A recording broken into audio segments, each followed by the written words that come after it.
Hello, this is a free call from Hey, it's Gypsy. an offender at the Chillicothe Correctional Center. This call is from a correctional facility and may be monitored and recorded. To accept this free call, press 1. To refuse this free call, press. Thank you for using Securus. You may start the conversation now. Yeah, I have two sisters. Okay. They're both half sisters, and my half brother Dylan. But my Mm-hmm. half sister Nick lives in Dutch. She is, I think, around the same age as I am. I'm the oldest out of all the kids. Mm-hmm. But her mom and my mom got pregnant around the same time, and so No kidding. yeah. But it's like she really doesn't communicate or have any involvement with like my stepmom and my dad, Okay. because she was raised by her stepdad Marty, and she just really Okay. feels like my dad is just a sperm donor. Okay. Well, and you can't blame her for that. You Right. can't. And she You did know, I know it. contact she contacted me It's, when I was in jail, and she did introduce herself to me, and she did tell me hi, and I'm your half sister, and I wrote her back, but we just really kind of just didn't click. yeah. Well, I'm glad you reached out. I'm glad she reached out and then you reached out. Because you might build that relationship one day. Either way. Who knows? Because that you never know. That's cool. Because I only knew of the one that you were jealous of, which Oh God. I think you're batshit crazy because you have no need to be jealous of her at all. But that's just me saying that. Well, But that's just that. Did I ever just tell you why I was? no, not really. I mean, Okay. Well, besides that, she's fucking hot as fuck. Emily has the biggest crush on her, and she's like, "Oh, your hot sister," and that kind of pisses me off because I'm like, my hot sister, my hot sister. Okay, what am I, the ugly sister right now? I'm kind of wondering, right, right. No, and so that's you why. just tell her you're the gorgeous sister. Just say that. Aw, thanks. Yeah. But at all my life growing up, my mom would always throw it in my face that your dad doesn't love you because Mm. he loves Mia and Dylan so much more. That's his new family. And for Christmases and things like that, my dad would send me presents, and she would claim them as she sent me those presents, or she bought the presents for me off of my order. No. Yeah, and claim those presents as what she bought me. And then tell me that my dad never sent me anything Never said because nothing. Right. nothing. And she would be like, oh, That's well, fucking awesome. and she'd be like, oh, well, Mia needed a new dress for whatever, or, she took cheerleading lessons, and that cost money. And so instead of sending me a gift, he'd rather dote on her. So all my life, Oh my gosh. I grew up kind of having this jealousy Right, over and it's her. resentment. Yeah. Absolutely. And so, And that's not This fair, call is from a correctional facility and may be monitored and recorded. but get it. I get that. I get why you would have that, But, now that you know that, that wasn't the case, but, I know that it wasn't the case, but, sometimes it still kind of feels like she always gets the better end of things. You know what I'm right. saying? Because it's Absolutely. I see the things that she gets or whatever. I don't see it, but mom tells me about it. Oh, Mia had to have a $2,000 prom dress from a Mm. boutique in New Orleans. I'm like, what? Right. One at Casey Kenny's for $100 when Yeah, but you gotta realize when you get out, you're gonna have all the finer things in life. I know. I mean, it's just, it's hard to shake because it's I I grew up with that, and then to this day, it's just, I perceive it that way. And because and I'm in and I prison, understand. I'm in prison, so it's her trips to go to all these places. I'm like, I want to do that. They went to New York, whenever the Dr. Oz show, I did a segment about my case, and they Mm-hmm. went to Broadway, and Mia got to go, and I'm just like, I would like to be doing all these things too, but I'm in prison, Right. so I don't have to do But it. but when you get out, you're gonna see the world. You know that, right? I know. I know it's hard. I know it's hard, babe. I get that. I get it. Like, I'm not saying I don't get it, because it does suck. You know, because you do feel like you're left out. Right. And, Yeah. well, I mean, my brother, he's kind of a screw-up, too, so it doesn't make me feel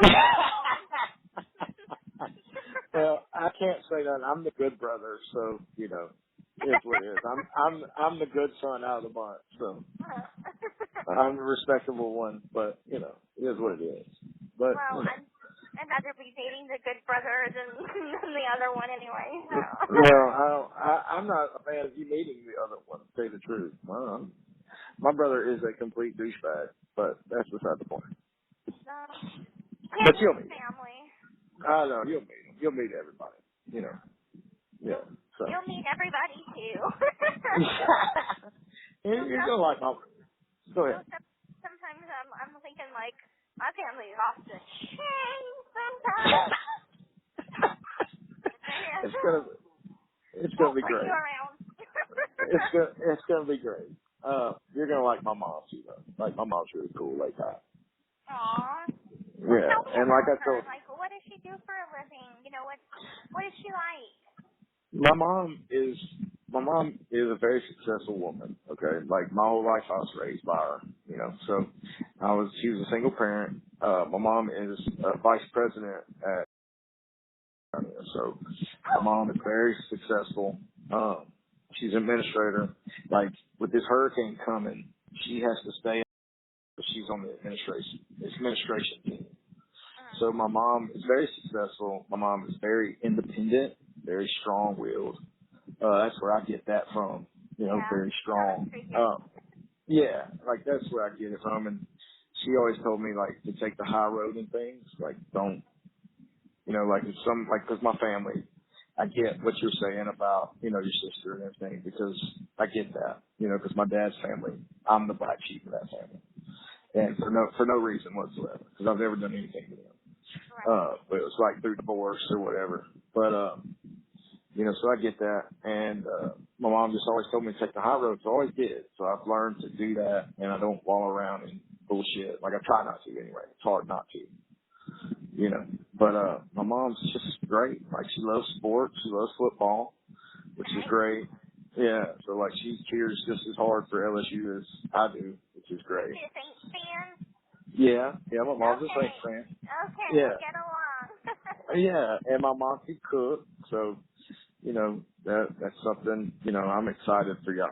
I'm looking forward to y'all two meeting. Like, but I'm looking forward to meeting you first. So yeah, that's for obvious reasons. Right. But, Well, it'll all be wonderful. I can't wait till the day comes that we can have a family dinner and get together. You know, my family, they put on these, you know, family gatherings that are gigantic. And nice. sometimes they'll put me on the phone and they'll just pass around the phone.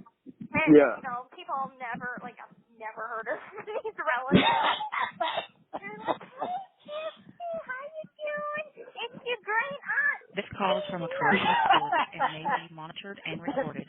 And you're like, nice to hear your voice. Okay, hi. Hey, I'm where I'm at. Right?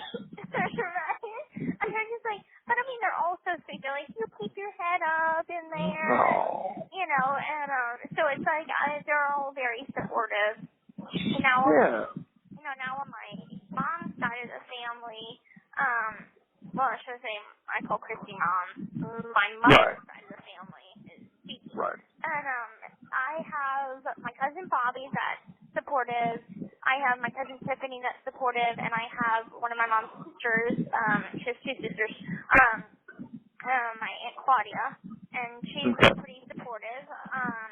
And then I don't talk to, well, not that I purposely don't talk to them, it's just none of them have reached out to, like, my uncles, my 3 uncles, they haven't reached out to me, and my other aunt hasn't reached out to me. And then I've got... And it's not your job to reach out with them. You know, it's not your job to do that. Right. I mean, if I could, I would, but it's like that really awkwardness. Yeah, like, but why, like, I get that. Like, why would you make the effort when they, you know, you're the, you know, they're the grown-ups, supposedly supposed to be the grown-ups, you know. Yeah, they haven't talked to me since I was like 5, so. Yeah, exactly. So maybe there's, I don't know, maybe there's nothing there to, worry about, Yeah. Yeah. That kind of, and then I have cousins upon cousins and second cousins, and probably third cousins right about now. Good gosh. I mean, I start reproducing at 13, so. Yeah, well, I got cool family. Like, my family's not, like, that big, but I got a close-knit family. Like, my mom's sister, my aunt, and my cousins, like, or me and my cousin is very close. It's probably going to be, like, if I ever get married, he's going to be, like, my best man, because he's always been there for me. And it's sad because his name, but, that's beside the point. We'll call him or something, we'll figure it out. All right. And so like he would probably be my best man and whenever I get married and so like I'm really close with him. He's always been there for me. And like my family's not big but we're tight knit. So well that's the best kind. It's just the close knit family that you can go to, so and so if you got this issue or whatever. Right. Like my stepmom, she lives in like a subdivision or whatever that, her mom lives a couple doors down. So. Oh, well, that's cool. And then for somehow, like, if you ever talk to my stepmom, which obviously you're gonna at some point in life. Well, I hope so. You're gonna hear about her relative that lives, no, it's a cousin, brother, or something that is an LSU player. So. No kidding. Yeah, I don't know who it is, but there's always some family relation to everyone who lives in this town. Like, well, I was about to say, marry your brother. I hope there's no inbreeding going on. I hope not. Well, it won't be with us. Yeah, it's kind of hot, too, though. I mean, like, what? What? You better stop. I know. My next family. Sorry. I'm sorry. I'm still lost in that comment. It's so good. But yeah, both sides are pretty big, and they're pretty welcoming. My mom's been having a lot of drama all the time. But for the most part, the Blanchard side, it's pretty chill out. So okay, I good. introduced you to the Blanchard side well before I introduced you to the Petrie side. Well, I mean, I get that. Because you're involved with your dad's life and all that stuff. So, and the reality is you're going to meet my mom's correctional facility and may be monitored and recorded. It's kind of like similar. You're gonna meet my mom's side way before you meet my dad's side of the family. Like that's a given. So I get that. So well, it's gonna be awesome. Yeah, and I like that we like plan ahead, but like we don't know, but we have that feeling. Like I like that. Right. I like how there's like no pressure, and it's like not like okay, well, this is expected, but it's just kind of hoped for. Right. It's like we just talked about it. Of course, we haven't even made a week yet, but we're almost there. What are you talking about? We're from 7 months. I know, but like being official. Oh, yeah. A week.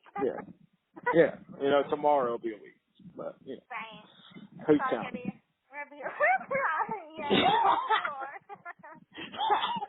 I have it marked out on my calendar. You have 1 minute left. So, it's marked down on my calendar. Good. Well, I will call you back at 9. Okay. Try to call Christy and see what's going on with them. I will. Okay. And so you let me know. Okay, I will. Talk to you All again. right. Bye.